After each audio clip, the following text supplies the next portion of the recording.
అందరికీ నమస్కారం అండి. మేము వడ్లకొండ మైసయ్య వారసులం.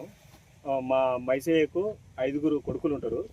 5 కొడుకుల పొత్తు భాగమైన భూమి గురించి ఈ సంఘటన సార్. ఇది మాది టెనెన్సీ పట్టాదారులం. మేము ఫస్ట్ నుంచి మా పేర్ల మీద ఉన్న డాక్యుమెంట్స్ ఇవి. ఇగో మా పేర్ల మీద ఉన్న డాక్యుమెంట్స్ పోలియో అనే మీద ఇగో 9Cల 4 ఎకరాల 10 గుంటల భూమి బాపతి గురించి లొల్లి సార్. ఇది మా పైన ఆల్రెడీ ఉన్న భూమినే మా పాలివాడ అయినటువంటి వెంకట సాయిల్ అనే ఆయనకు మేము మా ఈ భూపత్రాలు ఇట్లా ఇచ్చినాము. ఇచ్చి చేసుకొని రమ్మంటే ఆయన పేరు మీద చేసుకొని వాళ్ళ మనవరాల పేరు మీదకి ఎక్కించి మాకు ఇటువంటి 4 లక్షల రూపాయలు నగదును భూపత్రాలు ఇచ్చినాం సార్. వాటి మీద తీసుకొని మాకు ఈ అన్యాయం చేసిండు. ఆయన పేరు మీద చేసుకొని వాళ్ళ మనవరాల పేరు మీద చేసిండు.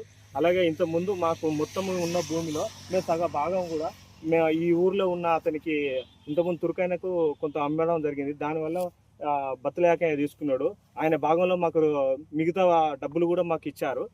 అవి పోగా ఈ భూమిని మా పేరు పైన అందరికి పాస్బుక్లు చేసుకొని రమ్మంటే ఆయన పేరు మీద చేసుకొని మమ్మల్ని ఈ విధంగా ఇబ్బంది పెడుతున్నారు సార్. దీన్ని మీరు అందరు గమనించి మేము ఈ మొన్న దసరా తెల్లారి కూడా ఈ పంచాయతీ ఊర్లో పెట్టడం జరిగింది. అక్కడ ఉన్న పెద్ద మనుషులను ఎదిరించి వాళ్ళ కొడుకులతోని ఎదిరించి ఆ పంచాయతీ పరిష్కారం కానియకుండా చేసి ఆయన ఇష్టం వచ్చినట్టుగా దీనిపైన దౌర్జన్యానికి దిగుతున్నాడు సార్. దీన్ని మీరు అందరు గమనించి అధికారులతో సహా అందరికీ మేము కలెక్టర్ దగ్గరికి పోవడం జరిగింది. అందరికీ కలెక్టర్ గారికి, ఎంఆర్ఓ గారికి, మన ఎస్పీ గారికి అందరికి కంప్లైంట్ ఇచ్చాము. దాని వాళ్ళందరి దృష్టిలో ఉన్నది.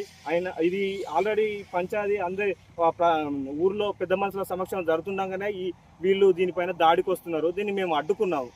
మొన్న అర్ధరాత్రి కట్టిండు సార్. ఇక్కడ కట్టిన